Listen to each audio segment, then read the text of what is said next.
नमस्कार।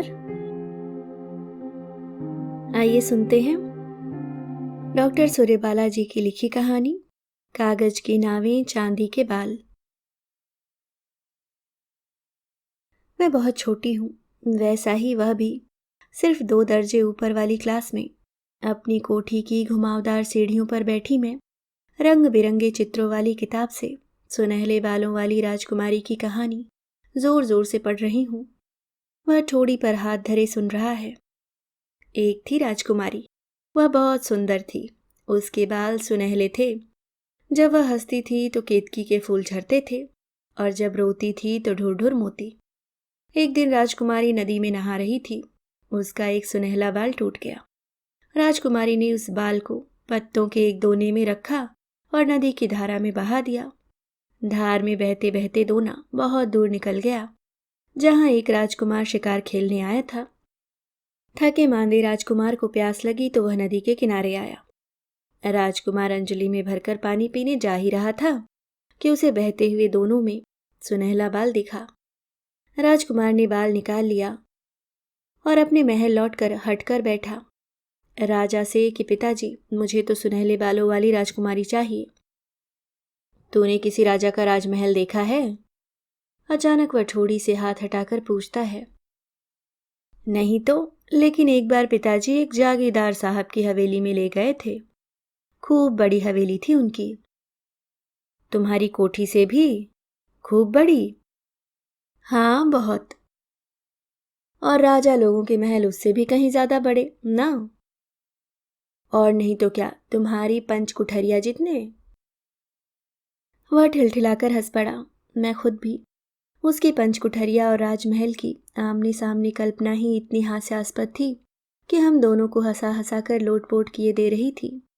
और बाकी आसपास कामकाज में लगे हुए छोटे बड़े लोग हमें अजीब बेवकूफ़ी भरी और नागवार नजरों से घूरे जा रहे थे। 5 कुठरिया हमारी कोठी के सामने बंजर मैदान में बनी एक अधफूटी सी इमारत थी, जिसमें एक सीधी कतार में सिर्फ 5 कुठरियां और 5 दलान किसी ने किराए पर उठा देने की गरज से बनवा दिए थे।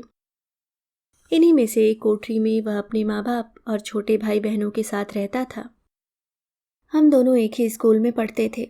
वह 2 दर्जा ऊपर, मैं 2 दर्जा नीचे। मैं तांगे से स्कूल जाती, वह पैदल, लेकिन तब भी हम घर से एक ही टाइम निकलते और एक ही टाइम लौटते भी, क्योंकि वह पैदल पैदल गली, मैदान और छोटी पगडंडियों के सहारे फलांगता फलांगता जल्दी पहुंच जाता, जबकि मेरा तांगा चौड़ी तारकोली सड़क से हटो बचो पुकारता खतराता हुआ जाता। वह चप्पलें पहनता, मैं बक्सुएं वाली सैंडलें। अक्सर जब मैं स्कूल से लौटकर तांगे से उतरती होती तो वह भी मैदान के बीचों बीच से रास्ता काटकर हाथ के बस्ते को चरखी की तरह घुमाता उछलता कुत्ता लौट रहा होता। फिर हम दोनों खूब बातें करते कि आज हमें यह पढ़ाया गया और हमें इस कविता की यह ट्यून बताई गई। हम अपनी सीखी कविताएं भी गाकर एक दूसरे को बताते और उस दिन के सीखे पहाड़े दोहराते। फिर वह अपनी 5 कुठरिया में चला जाता, मैं अपनी कोठी में। मुझे कोठी के बाहर जाने की इजाज़त नहीं थी, उसे कोठी के अंदर आने की। यह कभी किसी ने कहा नहीं, बस एक समझी स्वीकारी हुई बात थी। उसके आने की कोई मनाही नहीं थी। वह आता, हम दोनों बाहर साइबान या अगल बगल अपने अहाते में उछल कूद लेते और साथ साथ ढेर सारी रंग बिरंगी कहानियां पढ़ लेते। वह कौतुक से पूछता, राजा लोगों के महल कितने बड़े होते होंगे आखिर? या फिर राजकुमारियां कितनी सुंदर होती होंगी? मैं ईर्ष्या से हुमक कर कहती, सोने चांदी के बाल होंगे तो सुंदर दिखेंगी ही, है कि नहीं? एकाएक वह खिलखिलाकर हंस पड़ा। मैंने पूछा, क्यों हंसा? तो बोला, मैं सोच रहा हूं अगर तेरे बाल सुनहले हो जाएं तो कैसी दिखेगी। एकाएक अपने लिए इतनी जबरदस्त कल्पना मैं नहीं कर पाई। अचकचाकर बोली, अरे बुद्धू, मेरे बाल सोने के कहाँ से हो जाएंगे? मैं कोई राजकुमारी हूं? अच्छा तो चांदी के ही सही, रुपहले रुपहले बाल। एकाएक मुझे याद आया, रुपहले बाल तो बूढ़ी बुआ जी के हैं। अरे तब तो मैं बूढ़ी हो जाऊंगी, बिल्कुल बूढ़ी सी। अच्छी क्या खाक दिखूंगी? वाह, क्यों नहीं दिखेगी? खूब अच्छी दिखेगी, खूब अच्छी। जैसी अभी दिखती है उससे भी ज्यादा अच्छी, चांदी के तारों जैसे बालों में। वह मेरी बूढ़ी की कल्पना के करीब फट के बिना वैसा ही मगन हंसता हुआ कहे जा रहा था। बेहद हंसौड़ था वह। नकलें भी बड़ी बढ़िया उतारता, स्कूल के टीचरों के डपटने, चपरासी के हड़काने और प्रार्थना वाले पंडित जी के नकनकाने की। हम जब भी इकट्ठे होते वह एक के बाद एक नकलें उतारता जाता, मैं खिलखिलाती जाती। फिर आदत ऐसी पड़ गई कि वह आसपास ना भी होता तो भी मैं उसकी किसी नकल वाली मुद्रा को सोचकर ही खिलखिला पड़ती। तब आसपास वाले फिर हमें हैरत से देखने लगते। यह एक बहुत पुराना सिलसिला अभी तक अधेड़ हो जाने तक चला आता है। जाने अनजाने प्रसंगों के बीच अचानक उसकी कोई बात याद आ पड़ती है और मैं बरबस मुस्कुरा पड़ती हूँ। ध्यान तब आता है जब मेरे पति या बच्चे मुझे टोक कर होश में आने के लिए कहते हैं और क्षण भर के लिए मैं एक अनाम अपराध बोध से ग्रस्त हो जाती हूँ।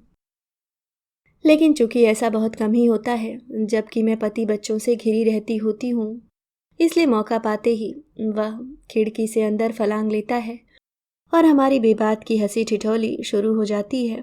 कभी कभी गंभीर वार्तालाप भी, जैसे एक दूसरे के डब्बे का टिफिन खाते हुए। मैं कहती हूँ, तुम्हारे डब्बे की रोटियां खूब नरम होती हैं ना? हाँ, मेरी माँ उनमें घर का ताजा मक्खन चुपड़ती है, बहुत थोड़ी सी शक्कर भी। तुम भी अपनी माँ से मक्खन चुपड़ने को कह दो। मैं कहती हूँ, मेरी मेरी माँ नहीं है, और उसका चेहरा हैरत से उतरता चला जाता है। तो तुम्हें टिफिन कौन देता है? मिस रानी। तुम्हारी चोटियाँ कौन गूंथती है? बड़ी बुआ जी। और बीमार पड़ने पर दवा कौन देता है? कभी पिताजी, कभी मिस रानी, कभी चमेली। और गलती करने पर चाटे कौन लगाता है? कोई नहीं। यह उसके लिए बेहद अजूबी बात थी। वह थोड़ी देर गुमसुम सुनता रहा, जैसे कहीं फटाफट नोट करता जा रहा हो। फिर जैसे एकदम पूछ लिया, तुम्हें रात में कभी डर नहीं लगता? प्रश्न इतना छोटा नहीं था, इससे लंबा था और इससे बहुत गहरा भी। कि तब तुम क्या करती हो? ऐसे ही बड़ी बुआ जी को बुलाने लगती हूँ, पर उन्हें तो कम सुनाई पड़ता है ना, तो चमेली, लेकिन वह भी थकी होती है, मुनीदी आवाज में कहती है, अरे कहाँ, कुछ भी तो नहीं बिटिया, सो जाओ सो जाओ। फिर हनुमान चालीसा पढ़ने को कहकर करवट बदल खुद सो जाती है। फिर मैं उससे पूछती हूँ, तुम्हारी माँ है, कैसी है? वह उसी तरह खिलखिलाकर हंस पड़ा। मेरी माँ, तुम देखोगी तो खूब हंसोगी। वह तुम्हारी बुआ जी की तरह सफ़ेद झक साड़ी थोड़ी ना, एकदम लुगड़ी फुगड़ी सी साड़ी पहनती है और सिंदूर का टीका लगाए चूल्हे में गोल गोल रोटियां फुलाती रहती है। क्रीम पाउडर कुछ नहीं उसके पास, लेकिन वह सिर्फ आधा सेर दूध में ही छाछ दही मक्खन सब कर लेती है और फिर उन्हीं उंगलियों से हाथ मुंह सब चिकना कर नहा लेती है और पैरों में ढेर सारा महावर लगा लेती है। तुम मुझे अपनी माँ को दिखाओ। हाँ हाँ चलना, लेकिन कैसे?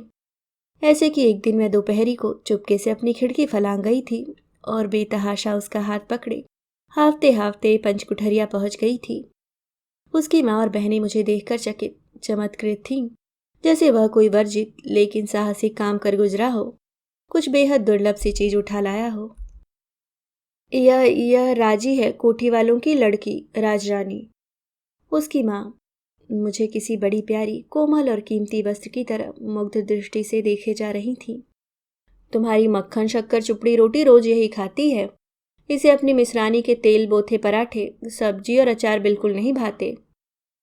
मोहन थाल और इमरतियां भी नहीं। वह प्रशंसा के भाव से बिल्कुल नहीं, सिर्फ हकीकत के तौर पर बयान करता जा रहा था। उसका छोटा भाई मेरी रेशमी फ्रॉक पर आराम से हाथ फेरता जा रहा था और उसकी बहनें मेरी बक्सुए वाली सैंडलें आंख बचा बचा कर देखे जा रही थीं। मैं उन सब की उस दिन की उपलब्धि थी। अचानक वह कह बैठा, इसके माँ नहीं है। दुख सहानुभूति नहीं, यहाँ भी वही हकीकत बयानी। और तड़ाक, जैसे हर किसी के चमत्कृत से दिखते चेहरों पर सनसनाकर कुछ बैठ गया हो, सबके चेहरे आवाक। तब वह जैसे सबको जगाता सा बोला, लेकिन इसके घर में मिसरानी, चमेली, दरबान और बड़ी बुआ जी हैं, भोपू वाला ग्रामोफोन और बघरगे की खाले भी।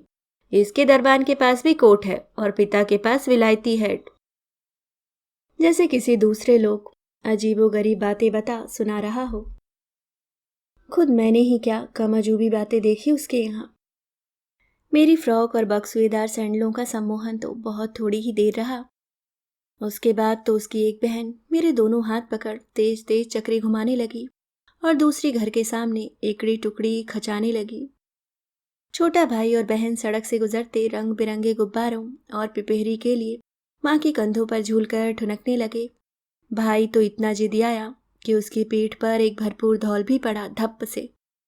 इससे बाकी के सारे खिलखिलाकर हंसने लगे और भाई पैर फैलाकर चीखने लगा। तब तक बंदर के नाच वाला आ गया और सब बच्चों के साथ भाई भी रोना भूलकर नाच देखने के लिए भागा। लेकिन चूंकि उसका छुटका भाई बड़े बच्चों के बराबर तेज भाग नहीं सकता था, इसलिए बड़ी बहन ने उसे अपनी गोद में लाद सा लिया। नाच देखकर लौटे तो उसकी माँ ने पीतल की एक तश्तरी में तुरत फुरत चूल्हे पर सेकी और जरा सी मक्खन चुपड़ी खूब नरम सी रोटी मुझे खाने को दी। फिर बड़े प्यार से पूछा, तुम्हें अच्छी लगती है ना? मैंने खाते खाते हाँ में गर्दन हिलाई। मैंने अभी ही जरा सा मक्खन निकाल लिया, ये सब तो रोज ही खाते हैं। वह हंसा, इसका मतलब हम सब कल रूखी रोटी और नमक खाएंगे ना? तो क्या? उसका छोटा भाई बड़े भोलेपन से बोला, जो यह रोज आएंगी तो हम रोज रूखी रोटी खाएंगे। सबके सब जोर से हंस पड़े। माँ बोली, रोज इसे आने ही कौन देगा? अब इसे जल्दी से पहुंचाओ, नहीं तो इसे डांट पड़ेगी। उसकी माँ ने ठीक ही कहा था। लौटने पर पिता की कड़कदार आवाज गूंजी और उसी के साथ एक भरपूर चाटा। बुआ जी जल्दी से खींच कर ले गई और मेरे गालों पर उभरी लल छोही कतारों पर मरहम मलने लगी। मरहम मलते मलते बुआ जी समझाती जा रही थी, अपनी खानदानी इज्जत और साख समझा कर बेटी, तेरे पिताजी की इससे तौहीनी होती है ना? तुझे क्या पता वे कोर्ट में कितने मुकदमों की पेशियां, कितना पैसा पानी की तरह बहाने के बाद तुझे तेरी माँ से जीत कर लाए हैं। उस दिन मैंने एक खबर की तरह जाना कि मेरी माँ भी है। उतनी छोटी मुझे खानदान कोठी दबदबा जैसे शब्द साफ साफ समझ में नहीं आ रहे थे, लेकिन तौहीनी का मतलब समझते वक्त अचानक मेरी आंखों में गरम रोटी पर धरी एक छोटी सी मक्खन की डली पिघलने लगी। बस बड़ी होने पर जाना कि चूंकि मेरे पिता मुझे खानदानी इज्जत के रूप में अपने दबदबे के बल पर कोर्ट से जीत कर लाए थे, इसलिए कहीं न कहीं यह जरूर चाहते थे कि मैं उनकी बेटी की तरह रहूं, अपनी माँ की बेटी की तरह नहीं। मेरी माँ और मेरे पिता की कहानी मेरी जिंदगी के हर छोटे बड़े मोड़ पर मुझसे उलझती ठोकरें लगाती रही। सारे मान सम्मान और समाज में बाइज्जत हाथों हाथ ली जाती हुई मैं अलग हो गई माँ और अलग हो गए पिता की बेटी के दयनीय सच के साथ हमेशा जोड़ी गई। ससुराल में भी, बेटी बड़ों के सामने भी सिर्फ चर्चा भर ही, मेरी बुराई आलोचना कुछ नहीं। उस दिन के बाद फिर कभी नहीं गई उसके घर। हफ्ते 10 दिन बुखार में पड़ी रही। अच्छे होने पर भी नौकरों को मेरी हर सुख सुविधा के लिए मिले निर्देशों की कड़ी निगरानी में कोठी में ही आंगन दलान बारजो बरसातियों में टहलती भटकती रही। अचानक एक दिन देखा एक ठेले पर कुछ खाट खटौली, गद्दे गद्दियाँ और चूल्हे चौके के मर्तबानों सहित सारा सामान लदा चला जा रहा है। वे सब भी उसी ठेले के पीछे पीछे जा रहे हैं, उसी शहर में कहीं और रहने। मैं अब भी उसी शहर में हूँ। पिता मुकदमे में जीती हुई अपनी प्यारी बेटी को इस कोठी सहित सारी जमीन जायदाद दे गए हैं। मेरे पति बच्चे सब कुछ संभाल रहे हैं, लेकिन मैं एक असंभव सी प्रतीक्षा कर रही हूँ। अक्सर अंदर एक हलकोर सी उठती है जब लगता है कि वे सब के सब भी इसी शहर में कहीं होंगे। बस सब कुछ उस उम्र के साथ ही क्यों नहीं खत्म हो गया? क्यों एक कचोट सी अभी तक बाकी है? और किस बात की? क्यों वह उम्र की सारी सीढ़ियां फलांगता इन उतरती सीढ़ियों पर भी मुझसे पहले ही बैठा ठिलठिलाकर हंसता नजर आता है।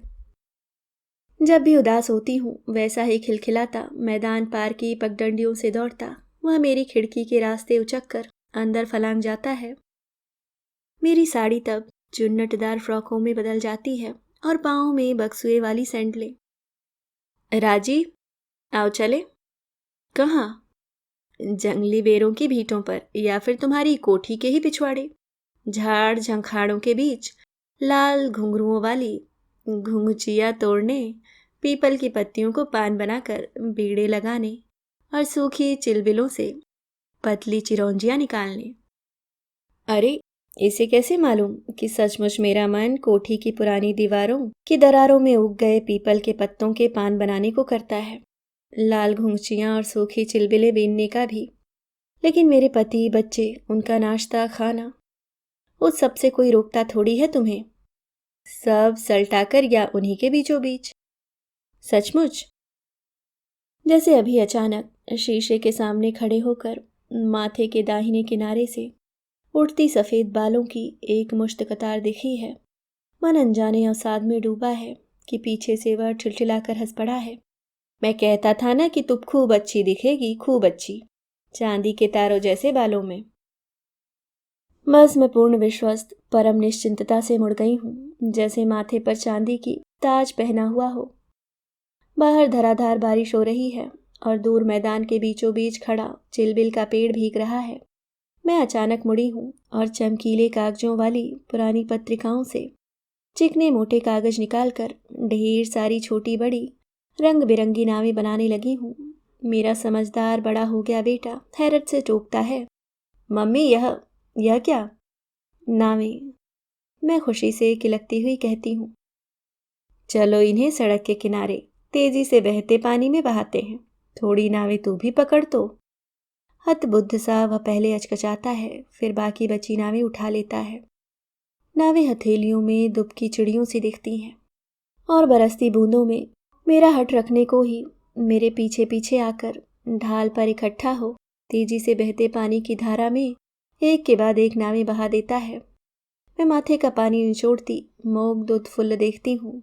नावें चली जा रही हैं, नाचती, थिरकती, अटकती, फिर बहती तेज तेज ढलान की धार में। और अचानक एक सपना सा देखती हूँ मैं। बरसती बरसात का यह हलकोरता पानी ढलानों से बहता हुआ एक कोठरी के दरवाजे से जा लगा है। वहां एक छोटा सा लड़का चहकर एक नाव उठा लेता है और कुतूहल से देखता है उसमें रखा एक रुपहला चांदी के रेशे सा बाल। अभी आप सुन रहे थे डॉक्टर सूर्यबाला जी की लिखी कहानी कागज की नावें चांदी के बाल।